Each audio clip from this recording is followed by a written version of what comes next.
So just finishing up lesson 4, the thoughts there. Lesson 4 is about the dangers of wealth. And somebody help me. Why do we care about the dangers of wealth?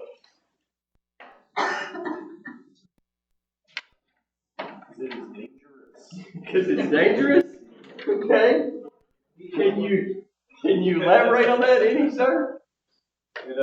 It instills a sense of pride. Yes. That enables us not to really see God and what He's doing. Well, leave that to the rich people. Why do we care?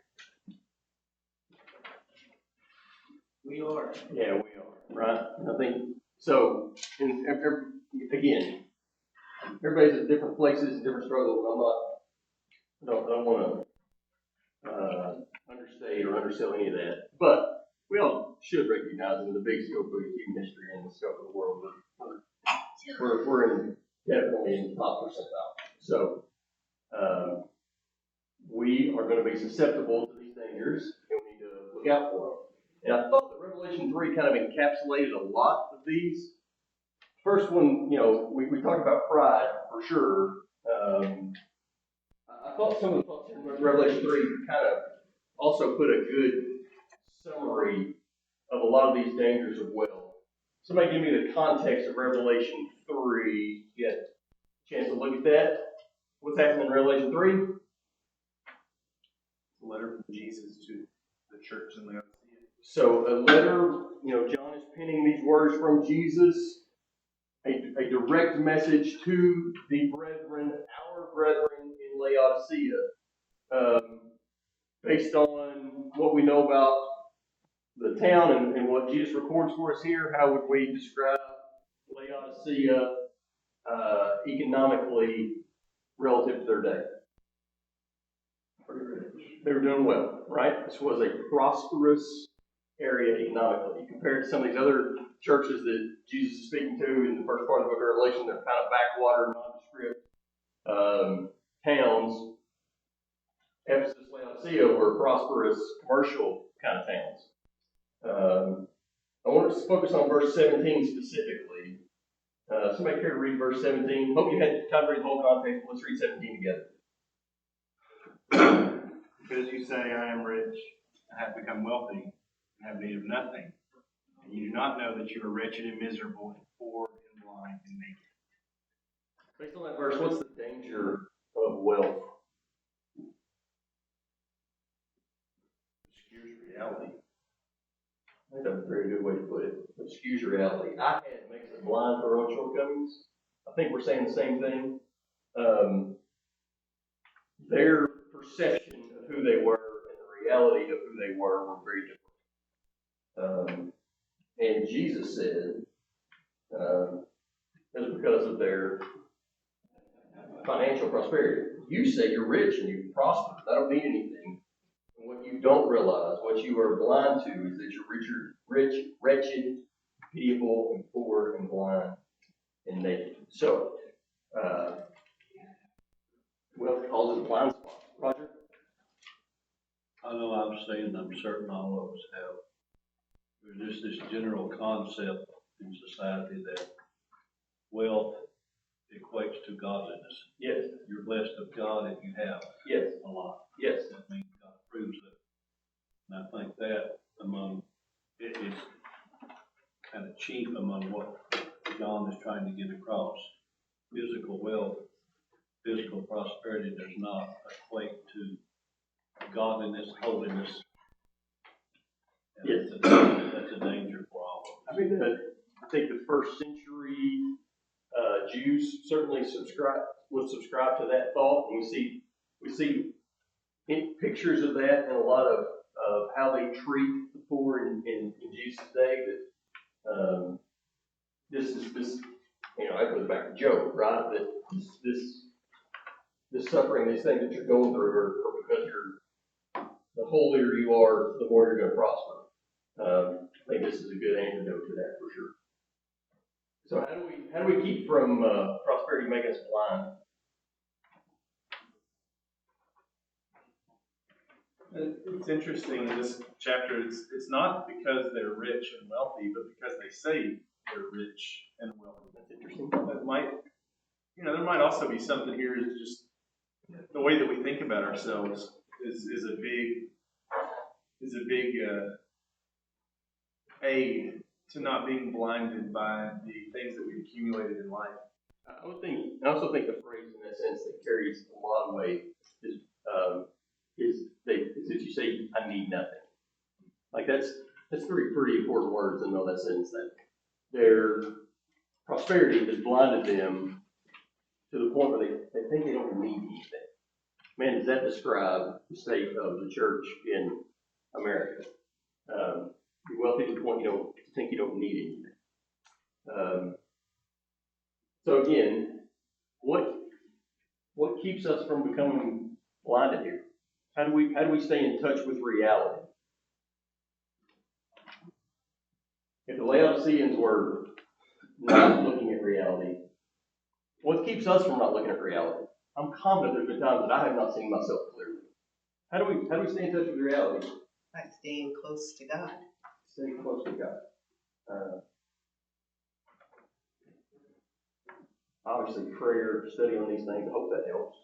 I think that's kind of the point of what we're doing here. Depending on God for things we need. That I need nothing is really dangerous, right? Yeah. We think we're independent.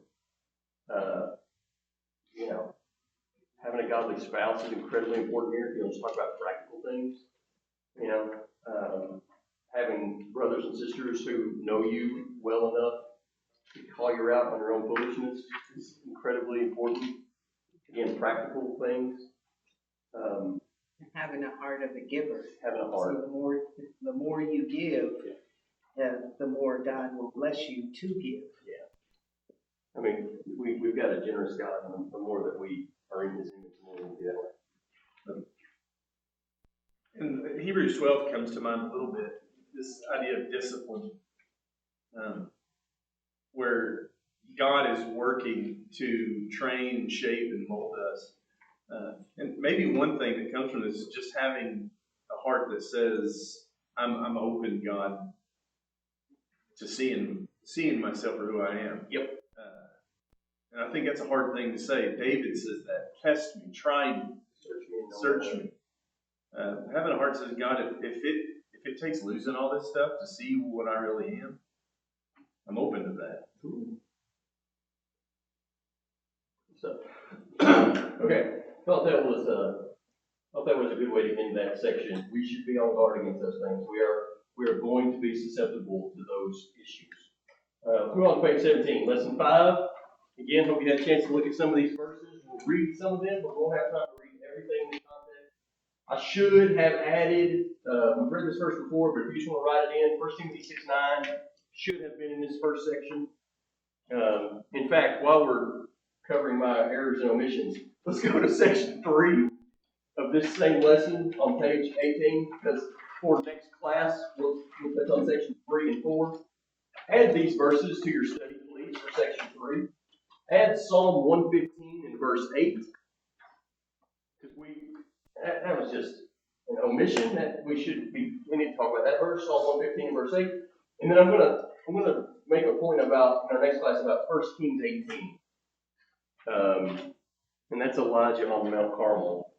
So think about and read that account again in light of what we're talking about in section 3. Okay, we'll be ready for that next time. Let's go back to section 1.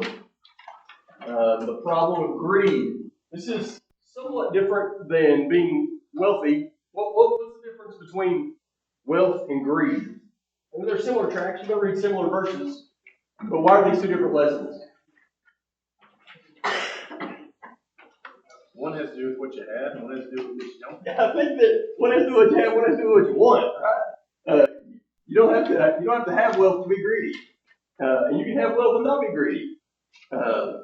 But the definitionally, look it up, the excessive desire to acquire and possess is greed.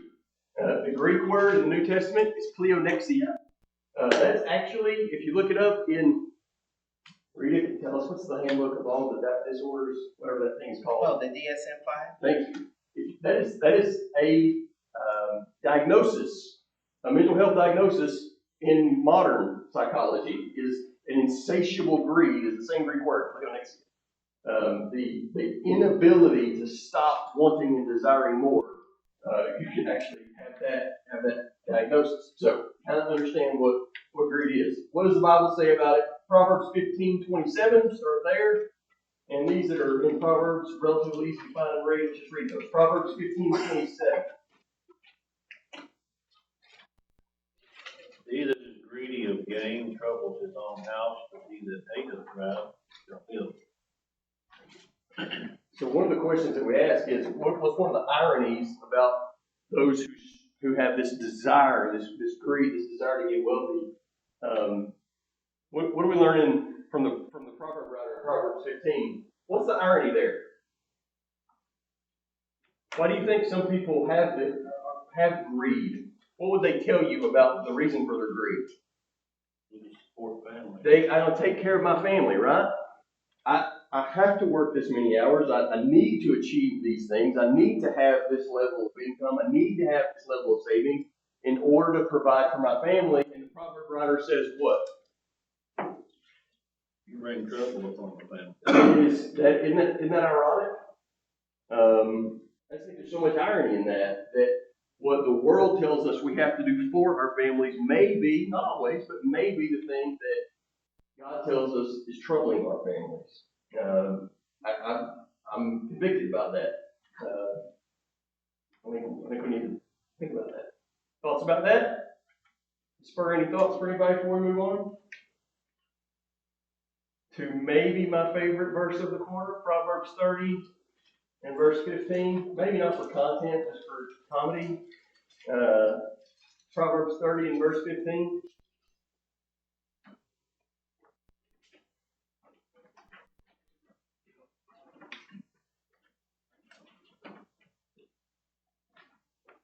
The leech has two daughters, give and give. There are three things that are never satisfied, four never say enough.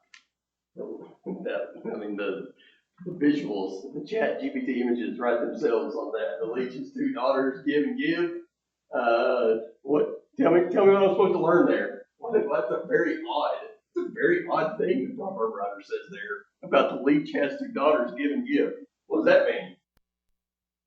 I remember when we were studying this at Chick-fil-A, that some connect the leech to the worm, which has a head on both ends and can eat through both ends. So you just think about, no matter whether it's coming or going, it's consuming.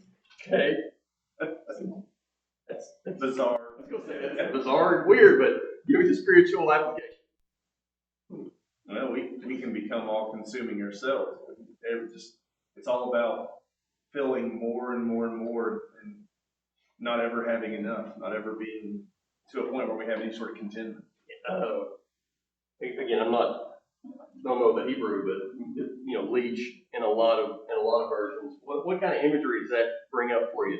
Talk about the leech. Pretty pleasant, right? What kind of imagery what do you think about? Bloodsucker. Quite literally, it's blood sucking. So again, in the context of what we're talking about, what does that mean?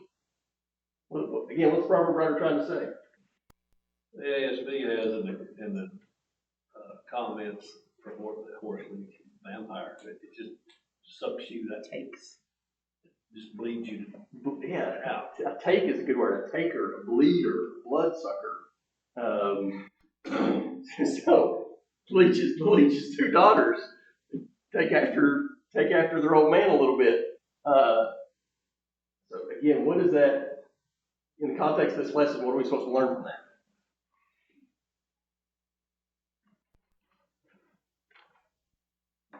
Being a godly person, if you're not a godly person, you can't do right by God and what wealth you have or what any kind of money you have or anything.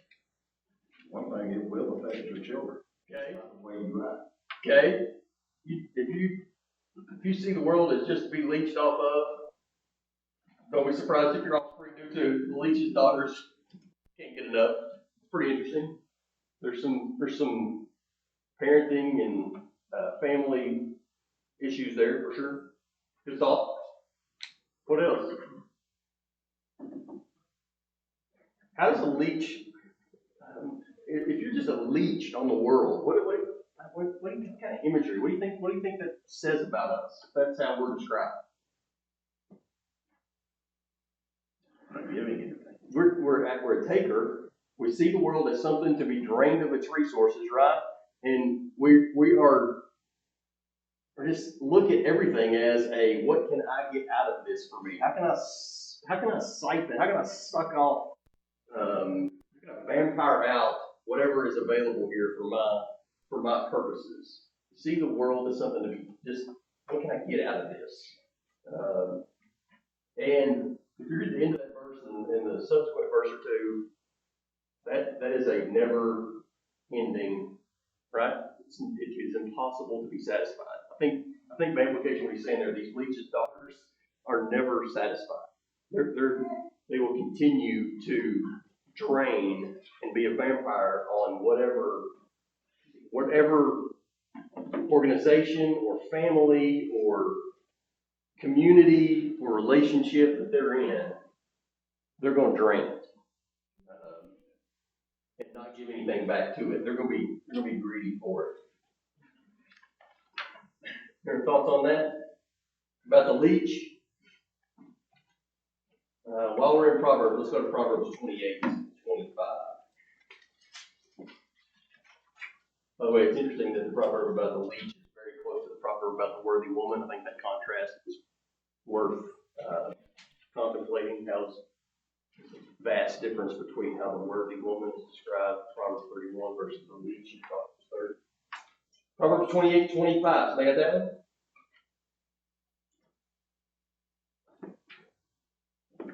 A greedy man stirs up strife, but the one who trusts in the Lord will be enriched.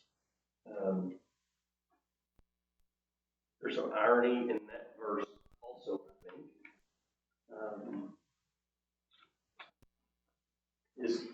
It doesn't say that the greedy man is enriched. What does he get? Trouble. He gets trouble. He gets trouble in his own household. James 4 says, where does all this trouble come from? It comes because he's got desires and appetites. But the one who puts his trust in God is enriched. I don't think that has to be financially, but I think that's an interesting contrast the proverb writer is making there. So question one is, what are some of the ironies of these passages? We've already touched on a couple of them. Those who are searching for riches end up with trouble. Those who are searching for God end up rich. And that is not intended to mean financially. It just means they have rich lives. There's an irony there that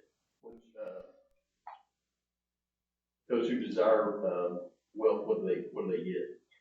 And the irony of think you're providing for your own, and in reality, you're bringing trouble on your own. Isaiah 5.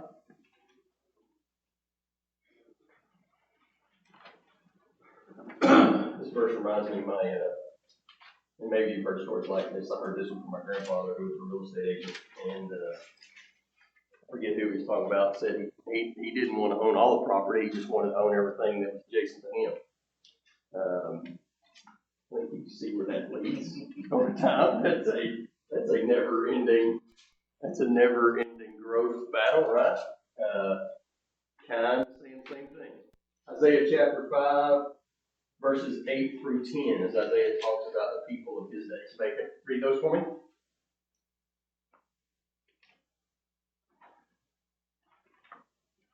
Woe to those who add house to house and join field to field, until there is no more room, so that you have to live alone in the midst of the land. In my ears the Lord of hosts has sworn, surely many houses shall become desolate, even great and fine ones without occupants. For 10 acres a vineyard will yield only one bath of wine, and a homer of seed will yield but an ephah of grain. Okay, there's some ironies in that too. These individuals who are acquiring vast amounts of wealth, what does God say about it? What's the end of that? Loneliness. They're lonely, they're desolate. What about their possessions? Minimal production. Minimal production, yeah, that's a good way to put it. Verse 10, like literally, they're not productive. Now, Whether that means from a physical standpoint, it's gonna waste away because God's not gonna let, again, he's the allocator of assets and he's not gonna let that stand. Or if it just means they're not satisfying, I think it could mean either.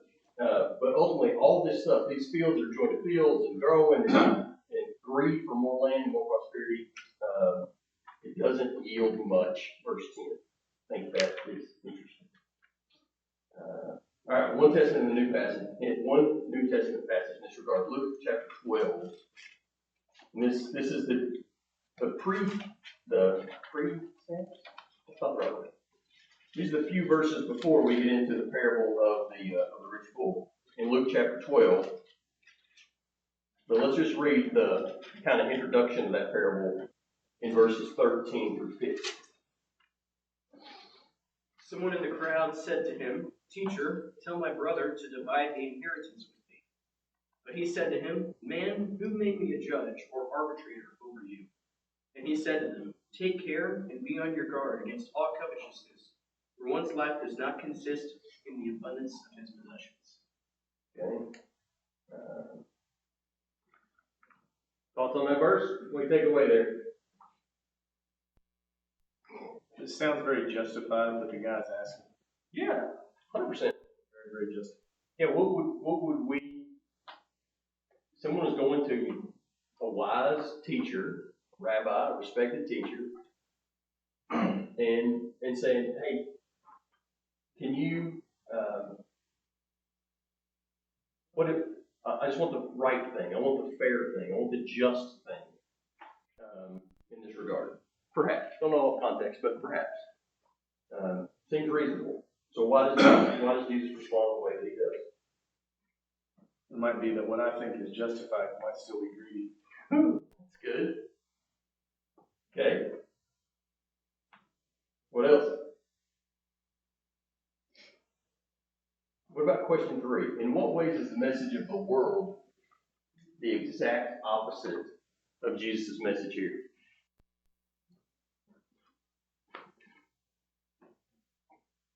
I like it. I think that you could run into any number of people who would live their lives as if their life does consist in the abundance of their possessions. I mean that what they value, what they spend their time on, where they focus their energies, where they would tell you that their life consists in the abundance and the growth and I like Roger's term earlier, the productivity of their possessions.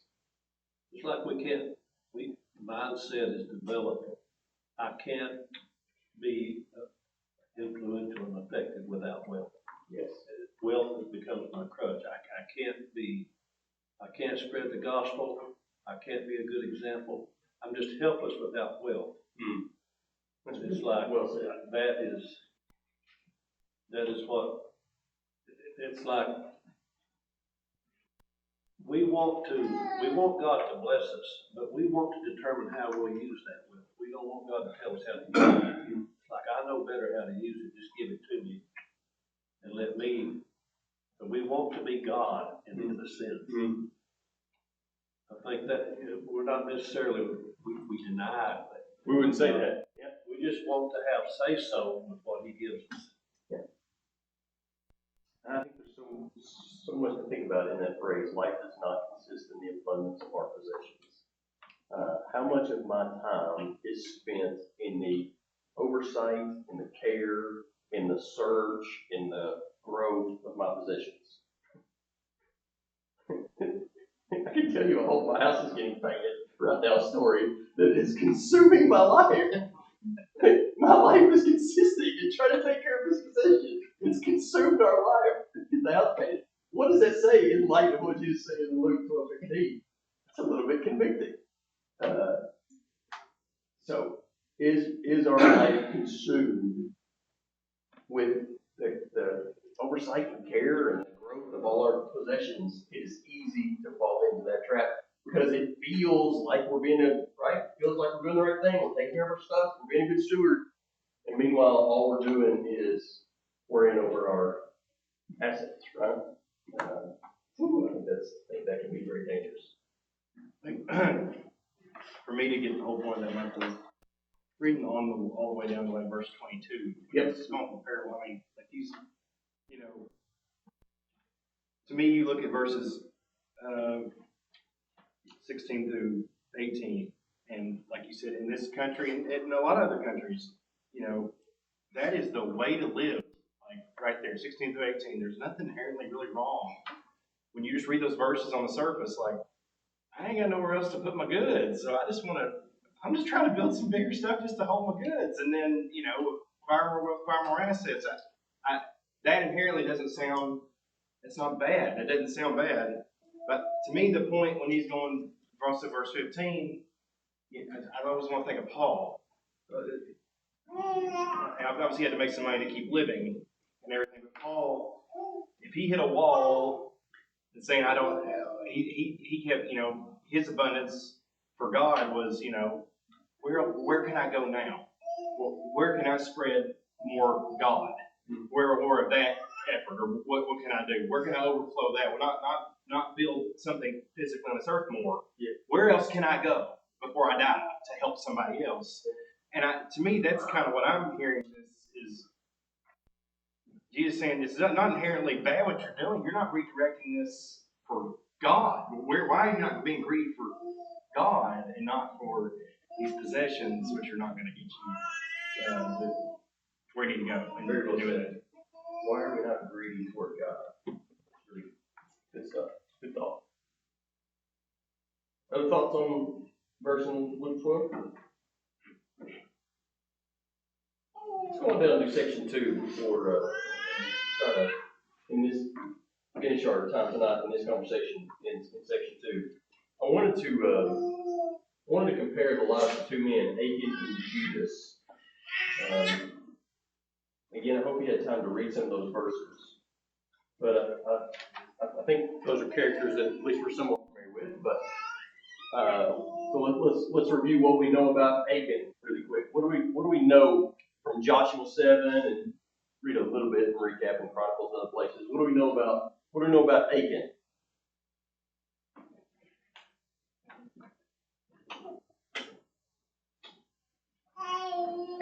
You know that he stole from or he took that which was devoted to God. Okay.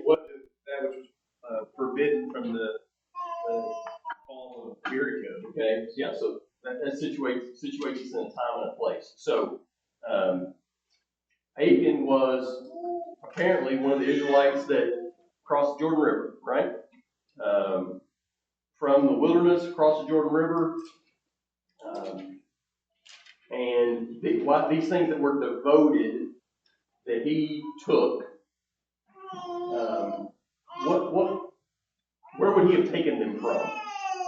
Where would he have found these things? Rubble of the city. Yeah, so just remember, when Jericho fell, what was supposed to happen to all the spoil of Jericho? It was under the ban which meant it was to be destroyed. Yeah, devoted to destruction. And that message wasn't the same for each city that they came across. Some places they were able to take the spoil, or there's some different language in different places. But specifically in Jericho, it was devoted. That at least that's the name of that word used. And Achan took some of these things. Why did he do that? He tells us in his own words in Joshua chapter 7 why he did that. Joshua 7 and verse 20. If anybody's in Joshua 7, they could. But here's Achan in his own words about what happened. I saw among the spoil the goodly Babylonian silver, 200 shekels of silver, a wedge of gold of 50 shekels weight, and I coveted them. Took them. For his here and there. Saw them, coveted them, I took them. Okay, so that's the story of Achan, buried him under his tent. We know the story of Judas. John gives us a little background in John chapter 12. A little bit of what we know about Judas, other than just the betrayal scene, but in John 12, John shares with us what other detail about Judas. He was a thief before he was a betrayer. how did he treat? It's interesting, would Judas have even thought of it as theft? I'm not, but anyway, how does John describe how he treated the treasury, so to speak? Personal funds. Yeah, he just kind of pilfered it. He kind of Petty cash. yeah, kind of used it when he needed it. You can almost, like, this is a very modern thing, right? You can almost see it. It's like, yeah, I'll cover it when I make a little, I'll fill it back up. I just need it a little for my purpose right now. He trusts me with this. Nobody will know, and I'll take a little out now and I'll make it right, so to speak. And then obviously we know about the story of his betrayal. So, question one is, what common threads do you see in the lives of Achan and Judas? You see anything in common with these guys? Greediness. Okay, greed, for sure. That's kind of where we're at in the lesson. What else do we see? Assumption of the good side, just for a second. Sure. I think both clearly had a desire to follow God at some major points of their life before this happened. I mean, Achan is given very little. You just said he crossed the Jordan. That clearly indicates to me, up to this point, even Jericho, he did not fall at Jericho. He has been follower, it appears to me, of God. Yep. He even to me, kind of repents and owns it that he did this. I mean, he's clearly in the wrong, and everything just about to happen, but he owned what he did here. Judas somewhat owned what he did. It just went the wrong direction. Yep.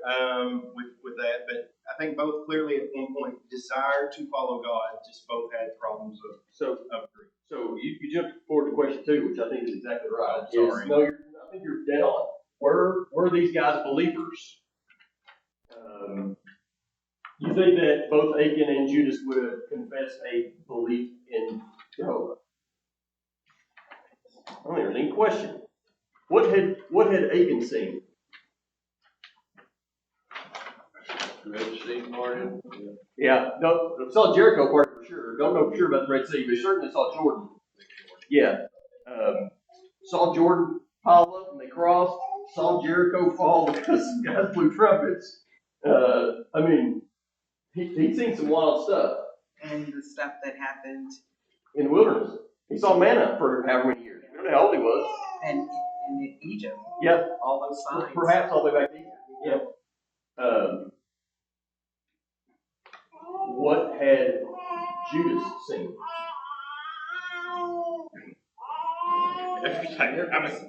Yeah, he'd seen some stuff. So, would these guys have been believers? I think if you asked them, they would have said they were believers. I think that is important and sobering that they likely would have described themselves as believers in Jehovah. Something else Ron noted. Did these? How did these guys react when they were confronted with what they did?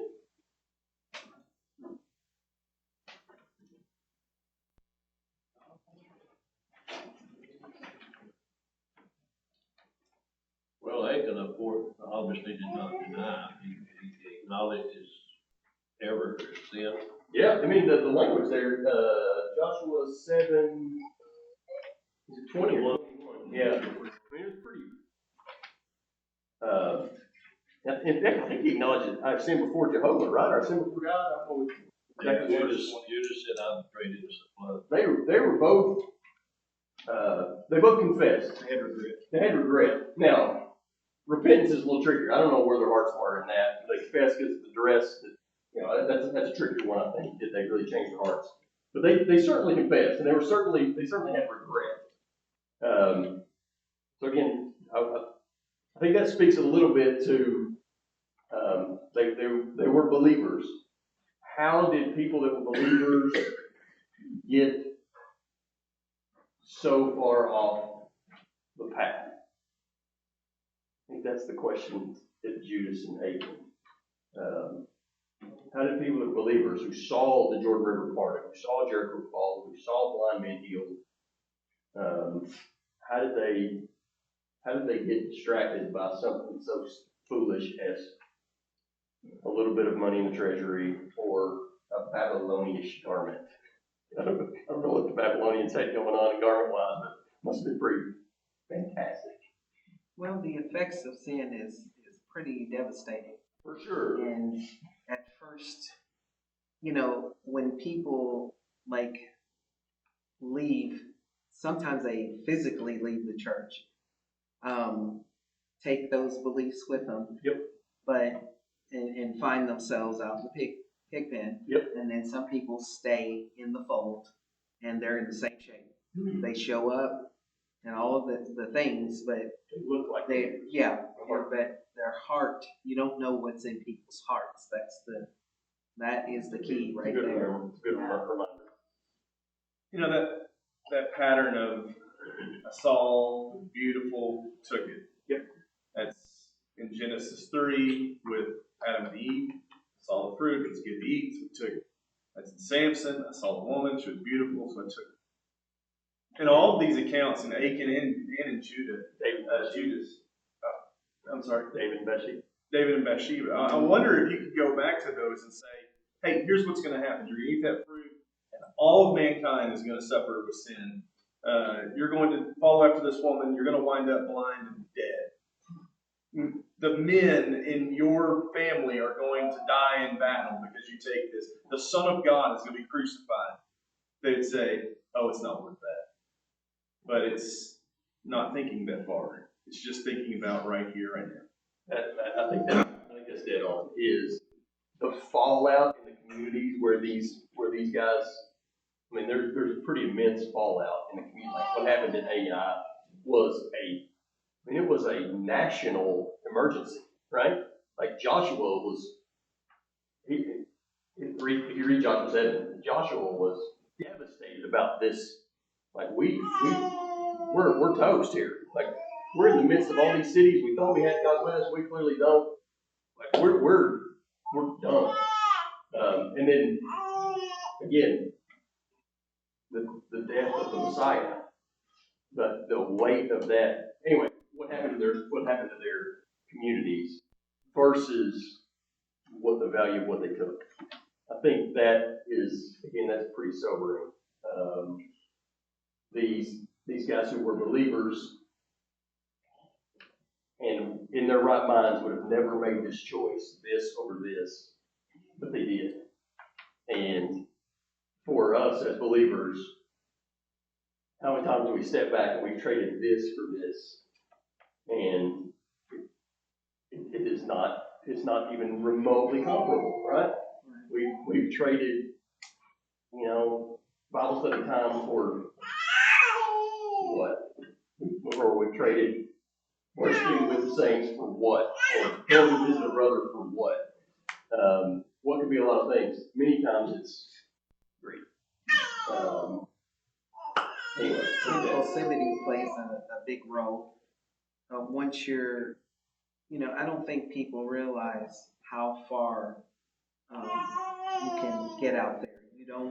You probably don't intend to do as much. I mean, Judas it appears that he didn't think it was going to be this. I don't think he knew how bad this was going to be for Jesus. Even though Jesus was talking that, said these things, I don't know that he actually internalized all the information.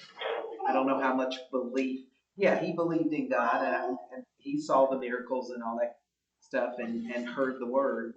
But how much did he internalize? I don't think he realized what was going to happen to Jesus. No. And Achan wouldn't realize what was going to happen to his nation, right? To God's people because of what he did. So again, we get blinded, we get distracted. Think about the parable of the sower. We get distracted by the cares of the world and the deceitfulness of riches. And the next thing you know, we're that far off the path. We're making a choice that we never would have otherwise made. Yes, sir. Michael, on Sunday we talked about our nation and and where we are as a culture and how wealthy we are. Yes. And when you put our discussion on Sunday, what we're talking about tonight, greed. And if you think about the things that have been said, these two events, Aiken and Hughes, you know, the power that is there.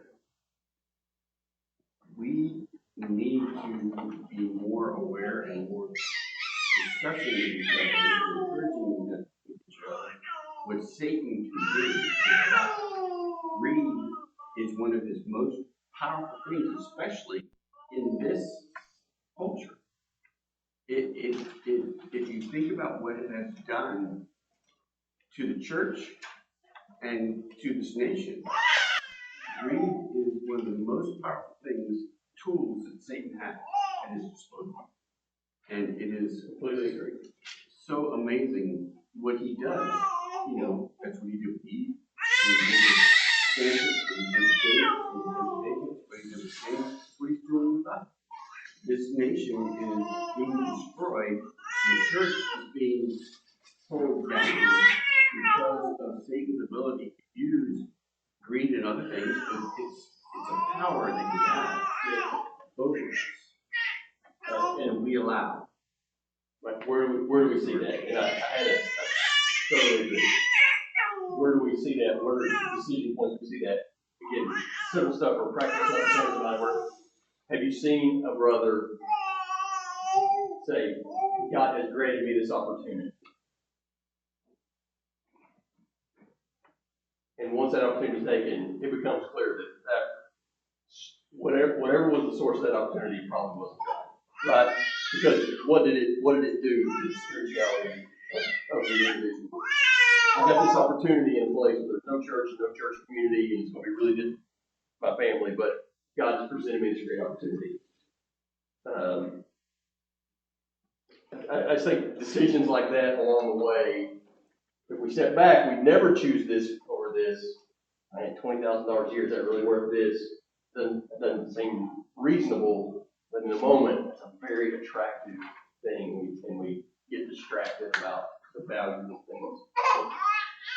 It's interesting to me that these terms, especially greed, but so many times our sins are really just distortions of what is holy and right. I mean, lust and hate and distortions of the passion of God, his love. But greed is a distortion as well.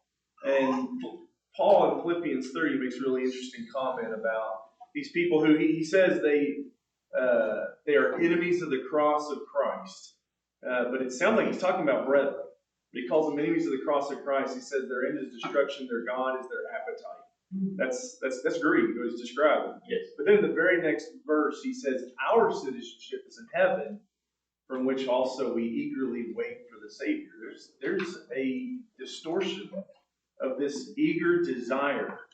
It might even be, as Ron said earlier, greedy for God. There's a sense in which God has a good purpose for greed when it's pointed in the right direction. He says he's jealous for us.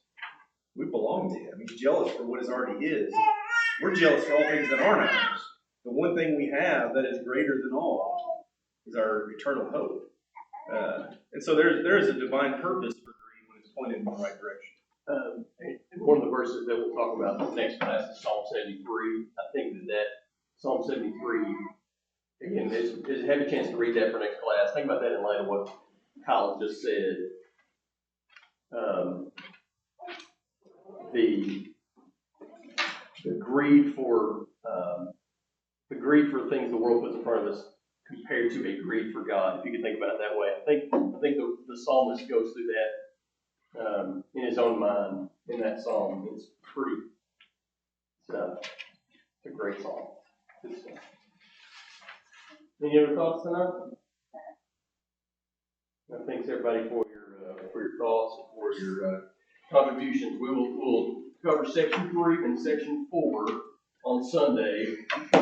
Do spend some time thinking about what idolatry really is and why does greed fit that description.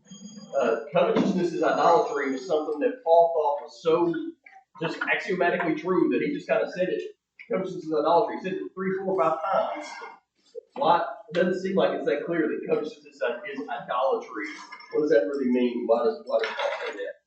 Talk about that, and then section 4 is the parable, should be section 4. Section 4 is the parable of the rich fool, and we'll talk about that also. We'll complete lesson 5 next time. Thank you.